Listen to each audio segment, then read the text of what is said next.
experiences later after university, she's the kind of ideal candidate for recruitment to MI5 and the activities she's asked to perform. But you skipped over the bit where you were interested in female spies. Where did that come from? I don't know, aren't we all interested in female spies? I mean, this idea, talking about the book, when you talk about spies, everyone's like, oh, okay, James Bond, that kind of glamorous. Yeah. It's a very masculine space. I'm not so interested in that. I'm interested in, female experience that is forgotten or glossed over, which is so often happens in our history, and historical fiction, often is working towards uncovering those stories and kind of shedding light and illuminating those experiences as well. But I wasn't interested so much in a glamorous sort of figure. Again, we do have a quite cliched idea, I think, generally of the kind of female spy, the kind of honeypot or honey trap figure in kind of contemporary culture, whereas Evelyn's quite an ordinary person. She could be any of us here. And then I set about, through my process of research, finding someone like her, someone who had a fairly ordinary, unremarkable upbringing, education, and went on to this life. Because as I discovered through my research, at the beginning of the war, so much of the recruitment that happened into MI5 was rushed and disorganised, and they were kind of scooping in people from everywhere, including female staff as well. So, there were women that I came across through my research who were, if they were in the right place at the right time, suddenly found themselves embroiled in really quite extraordinary, at least from my perspective and our perspective as kind of modern audience, really dangerous kind of high stakes investigations very quickly into their time within the agency. Yeah. I'm very interested in the hefty research requirements. We were talking about this before we started for this novel, and the attention to detail that is on every single page, the clothes, the food, the streets of London, the suburbs of London, the transportation. And there's a beautiful author's note at the end of The Imitator where you mentioned you went on a research trip, and we're all a bit travel starved here. So you said you went to the Imperial War Museum and the National Archives, and there's also an obvious love for London and a real familiarity with the city. Can you tell us how and when this research trip came about, and maybe describe a typical day while you were there researching? Right, yeah, okay.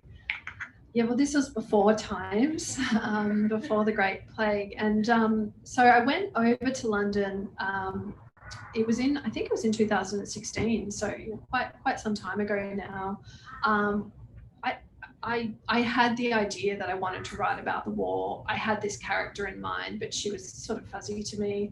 And I'd been doing my initial research before going over there, and I had discovered that the National Archives in Kew in London had recently declassified a whole range of transcripts from wartime interrogations, and they had been declassified because the expiry date had kind of kicked in. And I thought, and there was a bit of media around these declassification that revealed to me some interesting stories that I thought, oh, okay, that could be an interesting aspect to explore. And so I went over and one of the things that I did was to go to the archives. And I didn't know how do you even begin to kind of go into the archives? So I sort of trudged in there in my raincoat and, my runners, and, they could Please show me your archives.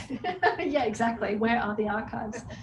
And, you had to sign in and do all that stuff. And then they delivered these transcripts that were, kind of just standard bureaucratic documents. But, they revealed a kind of vernacular and a process that I found really instructive in the way that I was going to kind of start to piece together how this agency worked, because it just seems so kind of impenetrable otherwise. And only a small portion of that kind of makes it into the book, but again, it was really instructive. And then so I spent about 2 or 3 weeks in London.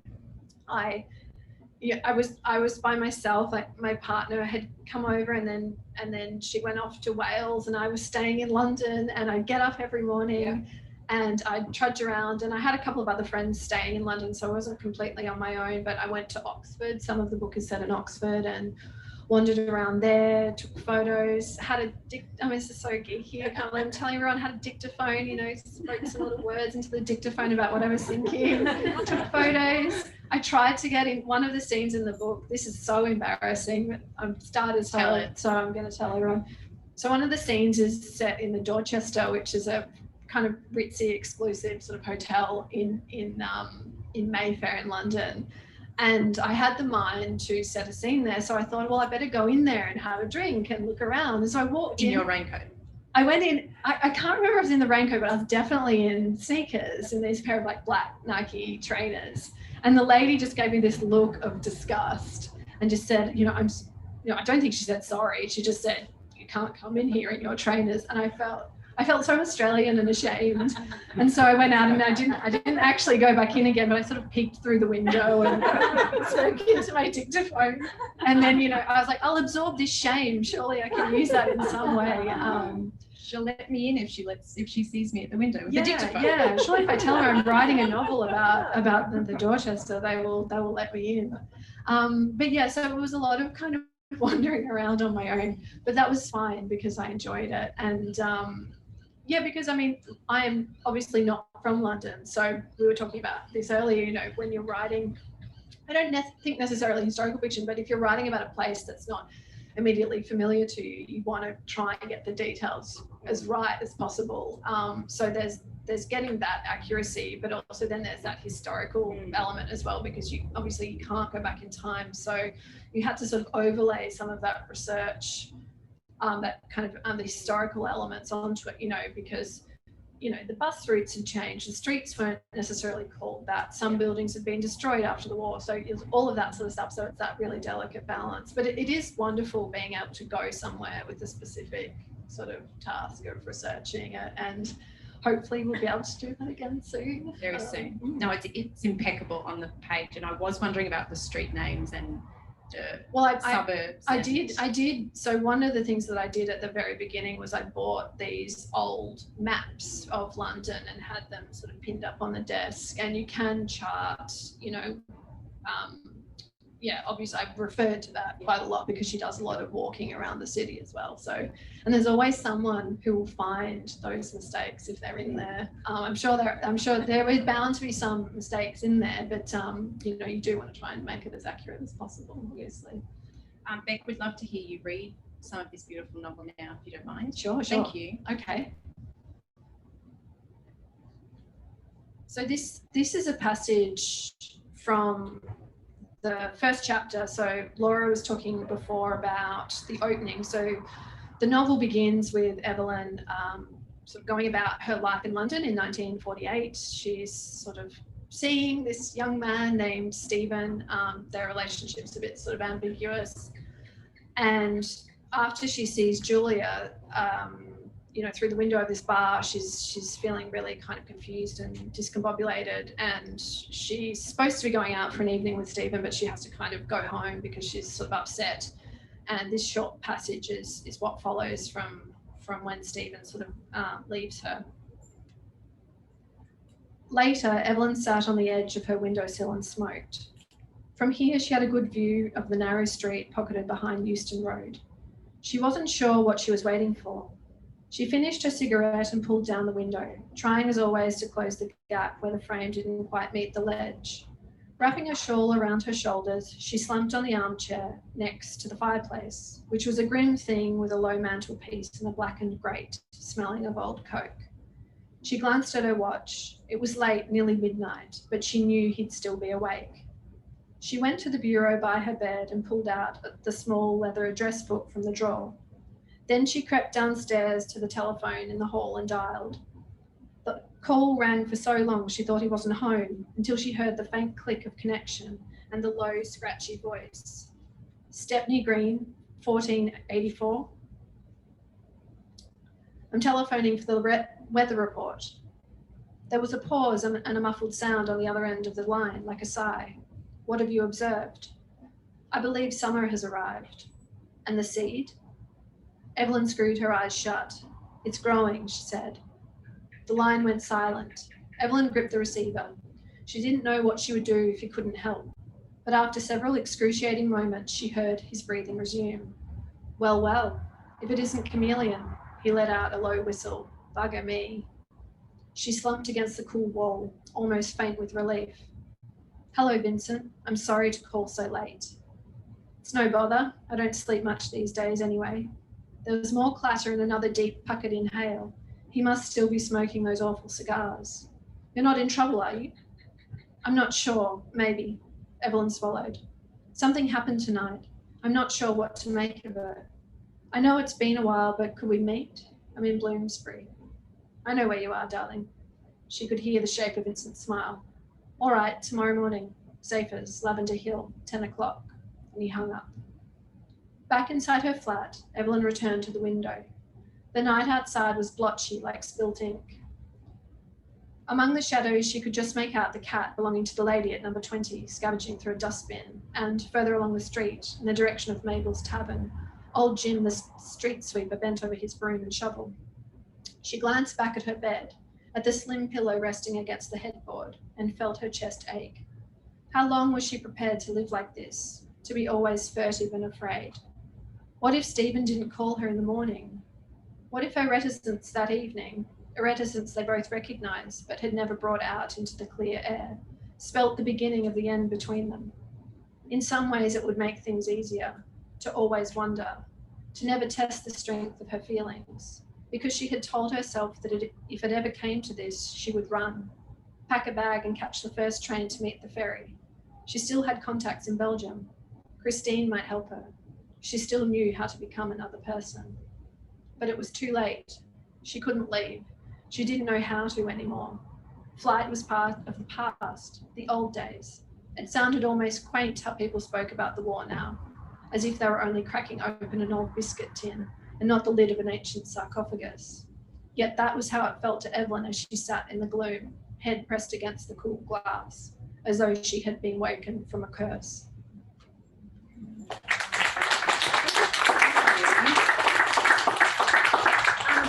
Listening to you read that, what are some other World War II books that you like, or genre book, in the same genre, that are tonally similar to The Imitator, or that you drew on while you were writing, or do you read alongside while you write?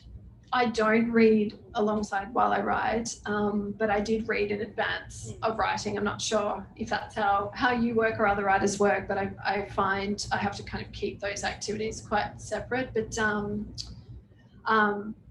there were books, for instance, Restless by William Boyd, which is about a female spy during World War II that was really instructive. Her activities are set a little bit later than mine, sort of in the 1942, I think, is where we kind of meet her and most of it happens.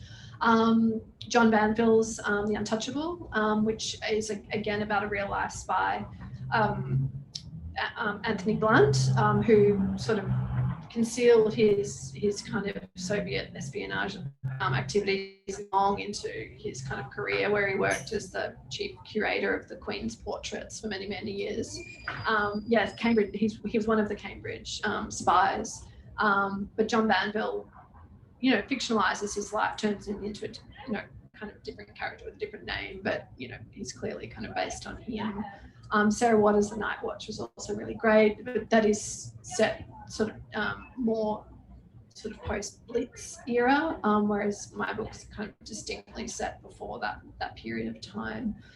And then other books, set of that time. I read the Mitford Diaries. It was not something I'd necessarily recommend, but to get a sense of that kind of, jolly hockey sticks kind of way of speaking, you don't want to imitate that too much because it sort of sounds a bit ridiculous, but just to get a sense of kind of what they were talking about. And the Mitfords were a very, very interesting family, but that's kind of a whole other conversation. And in your author note, your spy, Evelyn, our spy, is based on a woman who you uncovered in your research as well, Joan Miller, is that right? Yes. Yeah, so I came across her when I was doing that initial research about, looking the very, very early stages of female spies, London, World War II, and she came up, and she's a sort of fairly well-known figure in, amongst the World War II London espionage groups.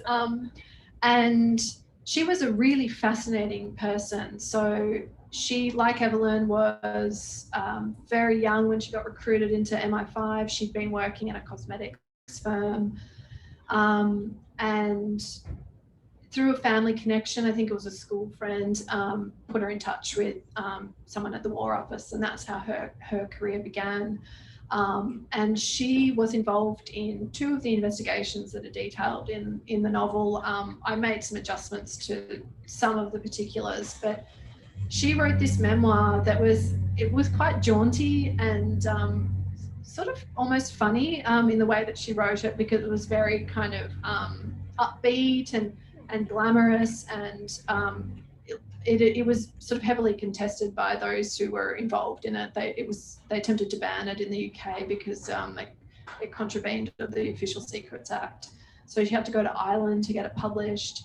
Then shortly after publication, her car was run off the road in Europe. That may have been a coincidence. I don't know. So she was, and I mean, she was involved in a whole range of other activities, and you can't judge someone's personality necessarily from that kind of document, but she seemed to be quite different personality-wise from Evelyn. But that framework of events was really, again, useful for the way that I structured the novel, and shaped some of the other kind of secondary characters too. I'm just going to read back your own words to you, if that's okay. They're not strange to you. But there's speaking about Joan and Evelyn, there's this beautiful passage about Evelyn that I sort of had to put it down after this. I thought this was beautiful. And I was just wondering if, I'll read it out for you. Anyway, it's beautiful. Watching him leave, Evelyn caught a glimpse of her own reflection. It was unsettling. She didn't look herself at all, dressed as she was in a blue tambourine beret, her brown felt suit, her lips painted very red. Her face was still pink, but she didn't mind that. It gave her vibrancy, as though you could almost see the blood being pushed through her veins. She stood up and stepped away from the table, and as she did, her reflection moved towards the partition where the pieces of mirror met, splitting her in 2. She stared at the glass, transfixed, while the suite slowed almost to a standstill. Even the waiters by the door had fallen silent and motionless, as if they too were waiting for her next move. That's about halfway through the novel. And I was wondering how Evelyn Varley changed for you from your initial character sketches to this end product where, as you said, she is vulnerable and very unsure of herself at certain points, and then also very, very decisive in her actions in the book as well. Yeah, that's a really good question. I mean, the book, it underwent so much development, from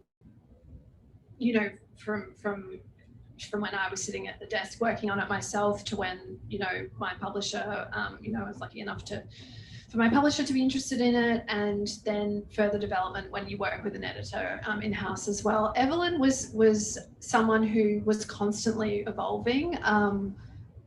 I think initially when I began writing her, she was a little bit of a cipher. She didn't quite, the kind of backstory that Evelyn has, which appears at the beginning of the book, is something that really needed development for us to understand why it was she wanted to spend this life kind of disguising herself and essentially betraying people, even if the people that she is betraying are people who should be betrayed, and who are kind of involved in kind of heinous things. So, but it's a quite unusual kind of character attribute, that you do want to be involved in that kind of activity. So that required me to think deeply about, well, what is it about her that draws her into this life?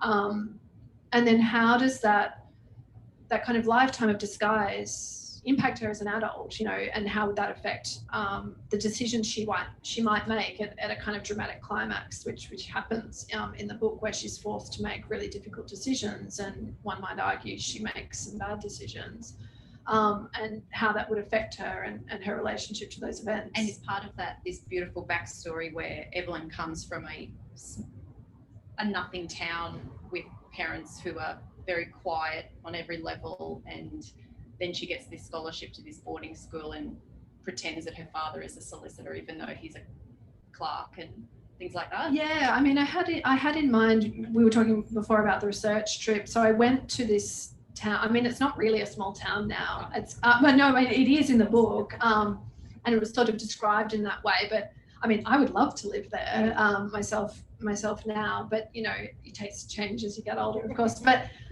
so it's this place called Lewis, which is just outside of Brighton, about sort of 20 or 30 minutes outside of there. So I got on the train and went out there and wandered around, and I found the house that Evelyn, you know, grew up in, and yeah, there is this sense that there was something missing from this upbringing, and that her parents in particular had sort of, I suppose, modest expectations for her, but a kind of modest outlook about what life is. And she always felt that there was activity beyond this small town as it was then. And I don't think that's something unusual. I think many of us can kind of identify with thinking life sort of exists beyond that.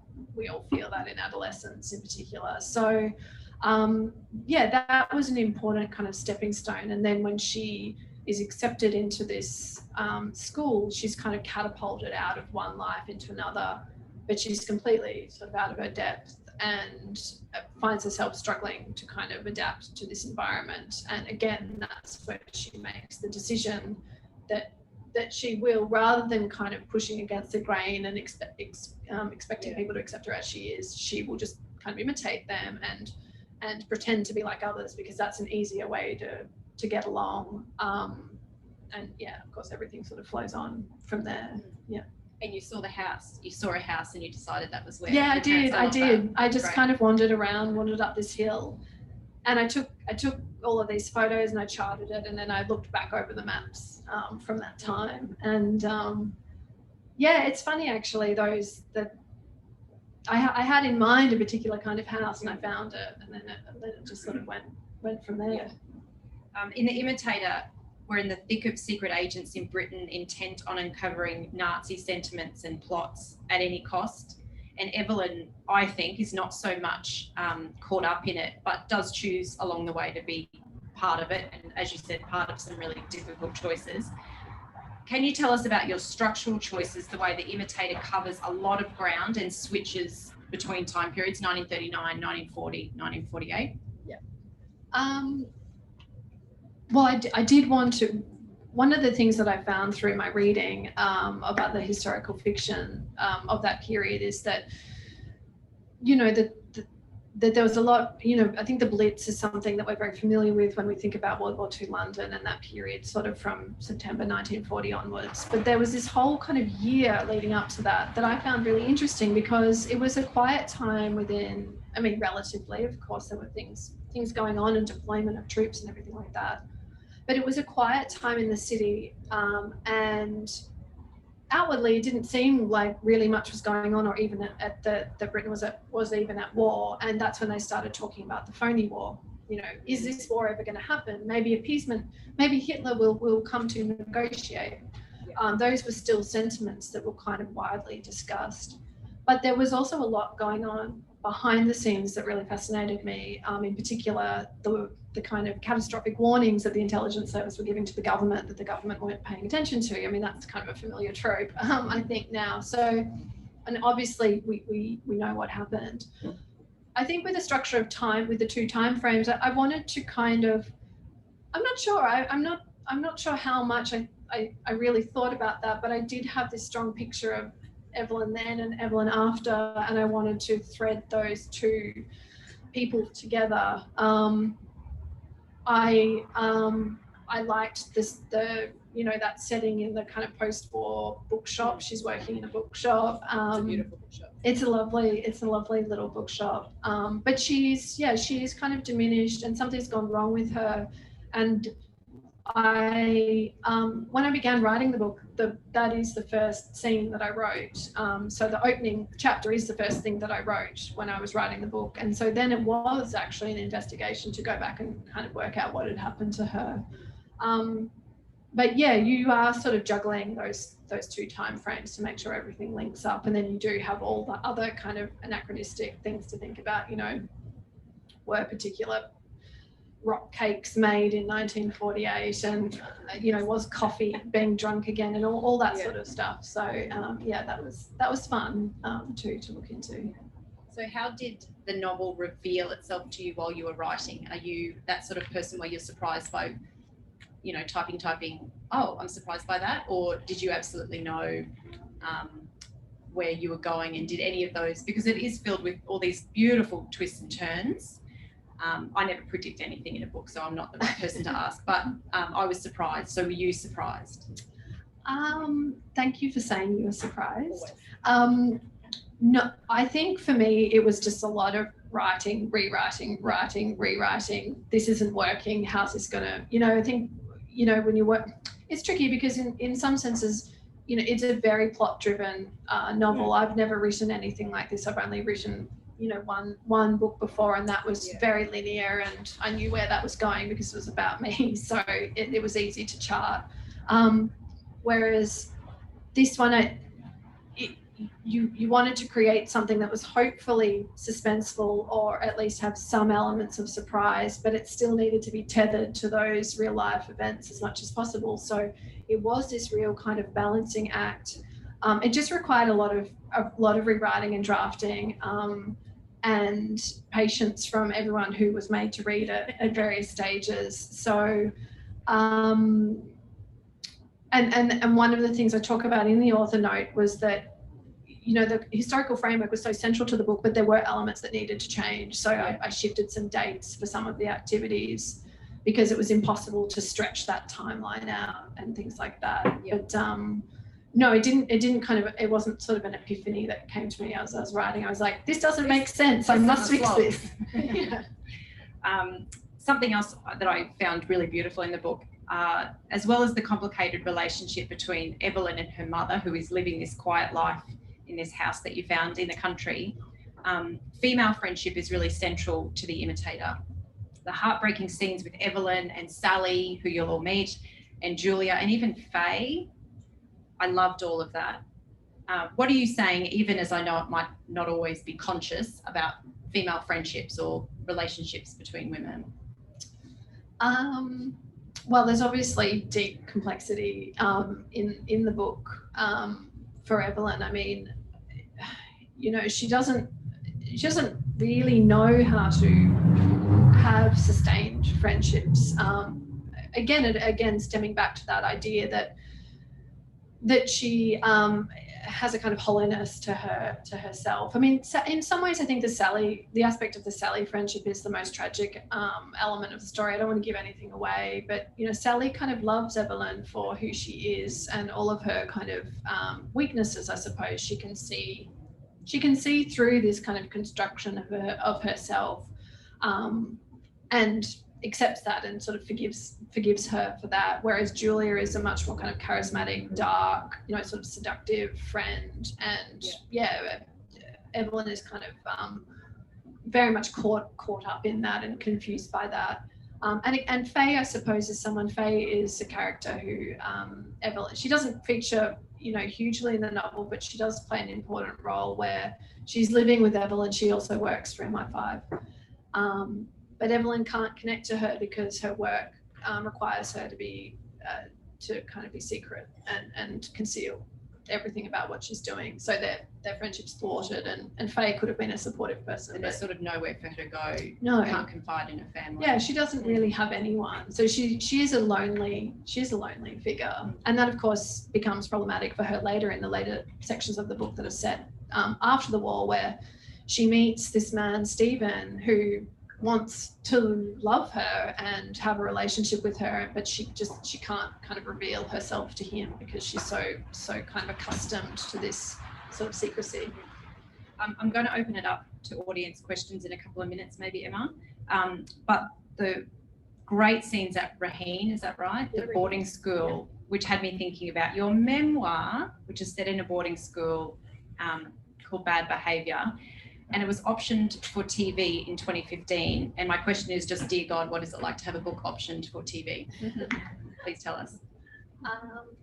Well, it sounds much more exciting than it is currently. It's just sort of we're just in a holding pattern at the moment. So I don't have really much to do with the way that it's proceeding. there've been some steps forward in terms of treatments for the script and things like that. But at the moment, I unfortunately don't have any further news. No juicy news, no goss. But you'll be the first to know. And the scenes at the boarding school, which is near Brighton, where Evelyn has received this scholarship to go, they're quite brutal in their own. You know, there's these relationships with these girls here who don't know each other, who immediately judge Evelyn as soon as she arrives. Were those interesting to write, fun to write, difficult, the same as the rest of the book? I really liked those. I didn't really think that I would write about or want to write about boarding school again, but it became a way to build this backstory that we've been speaking about, and to gain an understanding as to what shaped Evelyn and why she has kind of adopted this particular kind of personality or been shaped in this way. I mean, the boarding school scenes are pretty brief. There's only a couple of pages of them, but they leave this deep sort of imprint on her. And of course, that's when she develops this friendship with Sally, who remains her friend into her adult life as well. But no, it was fine. It was fine writing them. I went again, trudged out and went to the school that Raheen's not the real name of the school, but it is a sort of well-known school in the UK that's built up on sort of stunning campus built on the kind of overlooking the beach just past Brighton as well. But I think I think those scenes in the boarding school were really to signify this sort of this kind of break between her and her parents that sort of represented that severing, and then she doesn't really belong in one place anymore, but she doesn't belong in the other either. And that sort of is her, it sounds very grim, sort of putting it that way, but it's her fate sort of. But she does dealt with lovely Sally. She meets lovely Sally, yeah. Thank you, Beck. I would love to ask if there are any questions in the audience about the Imitator for Beck Starford, and I'll pass around my mic. And it looks like Fiona has some, she's racing through. Yeah, Fiona's got them. I've just got a couple from Zoom, and I'll ask them because my handwriting is so bad. The first question is from Mark Smith, who says hello to you both. It seems a long way from a memoir about boarding school life to a wartime novel set in Europe. How was the experience of writing the novel different from writing a memoir? Yeah, that's a really good question. Thank you, Mark. It kind of wasn't that different, funnily. I mean, the process wasn't different, as in you still sort of get up and sit at your desk and write away. And so much of the memoir, Bad Behaviour, is about place. And so even though it was a place that I was familiar with, I still went through similar kind of research processes where I went back to the campus and I took the dictaphone and I absorbed, that kind of setting, took notes and all that sort of, I re-familiarized myself with it too. But I mean, I think, I kind of had the idea of writing Bad Behaviour,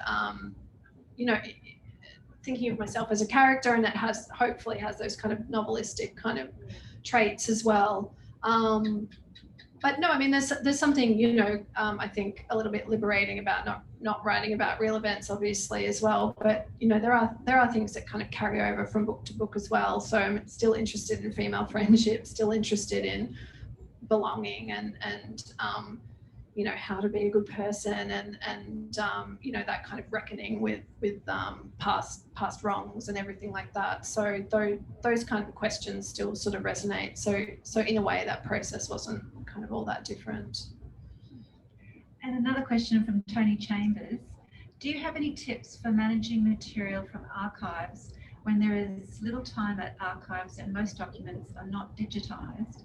And P.S. fond memory of Q, had a brilliant house share for 2 years, not far from the archives. Wow. Okay. Lucky you. That's a really good question. I'm now trying to remember how it was. I kind of wrote down those. You could photograph the archival material, as I remember, at the British Archives there in Kew, but Yeah, I mean, I wrote down a lot of notes, basically, and I did spend a few days there. So it was kind of trudging back and forth to do that. But I went in with very specific kind of documentation I'd looked up. I think you can look up various documents online, so you can go exactly knowing what you want to look for as well. So you can do that preliminary work sort of online, and then, but I'm not sure how or if you could even access those documents now in kind of COVID times. I'm not sure whether they've digitized any of them. It might have changed because it's been sort of 5 years since I was there, but hopefully that actually might, if it's not happening already, kind of propel them towards doing that. Yeah. Great, thank you. Do we have any questions from the live audience now? Here? Lovely.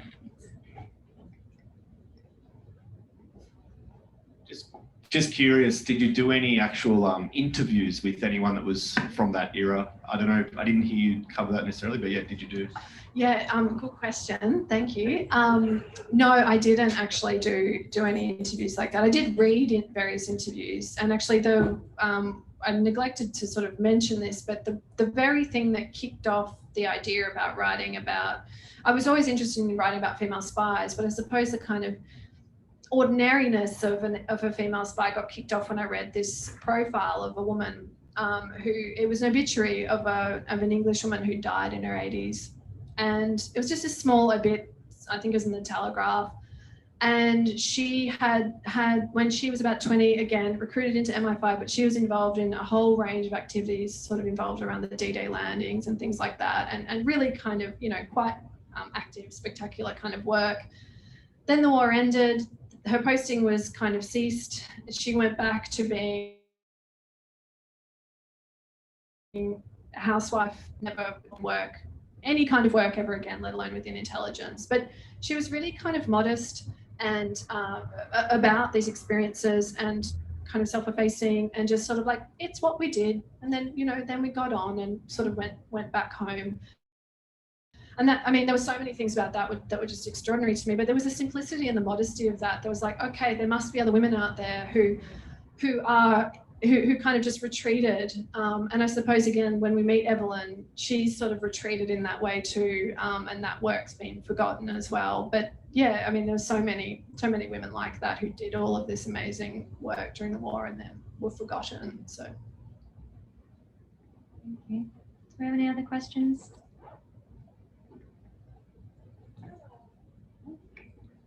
Hi, I was really interested in the idea of a female spy in the Second World War and what drew you to that specifically, and whether there were maybe other distinctive qualities that somebody had to have to be a spy in that war as opposed to, like the Gulf War or Vietnam or something like that. Were there things that you wanted to bring out in Evelyn that were specific to that time? Yeah, that's a really good question.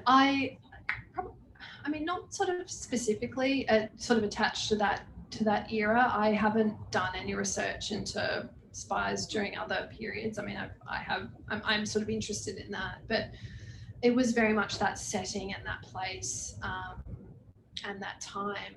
But one of the things I did do in researching it was, so in the book, Evelyn has, her handler is this man. In the book, he's called Bennett White, and his real name was Maxwell. I forgot what his surname is. Sorry, it's gone from me. His first name is Maxwell, and he was actually the inspiration for Ian Fleming's M. And he was a very kind of well-known person, extremely charismatic. He'd been involved in MI5 for quite some time, and he is kind of on record. I read sort of interview segments and fragments about his requirements for female spies, and so he had this sort of list of criteria, and in a way that helped me shape Evelyn. So he has a conversation with Evelyn when they're at the Ritz. Laura read out a passage right at the end of that conversation, and I think that's where she has this sort of awakening to her potential. But one of his requirements was, that the female spy can't be kind of overly sexual. She has to kind of, it's really kind of misogynist now if you think about it. But those were the times. And I mean, he wasn't exactly a feminist, but you know, and you know that they must kind of elicit information but not give up too much of themselves, and all this sort of balance. And so it was sort of hard to read that and think about how you apply that to her and what he sees in her. But I tried to kind of measure that. It's not really answering your question, but I was sort of most interested in how, you know, there were certain expectations of these women in these roles and how that kind of played out in reality. And a lot of these women were also kind of cast aside. And Joan Miller, who Evelyn's based on, actually reportedly had a relationship with this real life M figure that ended pretty badly. So there was all of that kind of swirling around in the background. But Evelyn isn't involved in that sort of thing in this. Thank you. If we don't have, oh yeah, one more question here.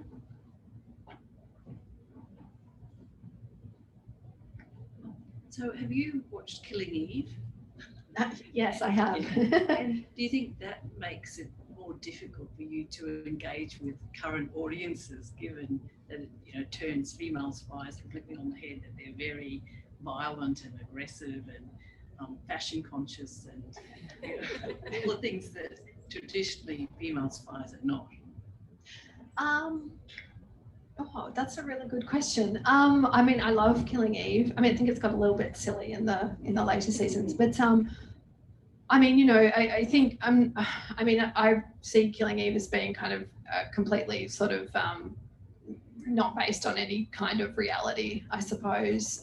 Whereas I was in the book trying to, I mean, I guess it's deliberately kind of steering away from violence, because Evelyn, like Joan Miller, wasn't involved in anything violent. Obviously, there's deeply violent kind of undercurrents within the kind of far-right group that she's infiltrating, and the hatred that's sort of at the heart of this group. But you know, her role, she does a bit of desk work in there too. That balance of depicting the kind of authenticity of that role versus keeping the kind of action moving along was important too. But I wasn't sort of interested so much in women sort of jumping out of airplanes, which is what, you know, a lot of women at that time were doing too. But I wanted that kind of very quiet work, sort of that no one sort of saw. That was what interested me, most. Thank you. Is there any other questions from the audience? No? Lovely. Well, thank you so much, Rebecca and Laura, for this fantastic discussion. Thank you all for joining us here live tonight and on Zoom. I might hand back to you both if you have any final comments that you would like to make before we head into the signing. I was just going to spruik the book again. Rebecca will be signing copies, 1 or 2 or 3 or 10 copies if you would like, in store. And thank you, as always, to Avid Reader for hosting. Thank you, Fiona and Emma.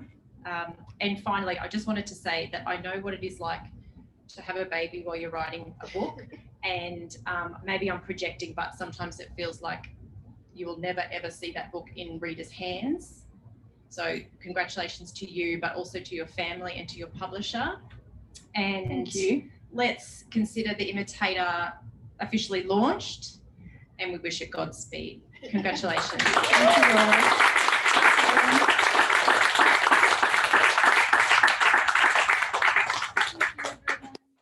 So, Beck, if it's okay, we will take you inside now to the signing table, and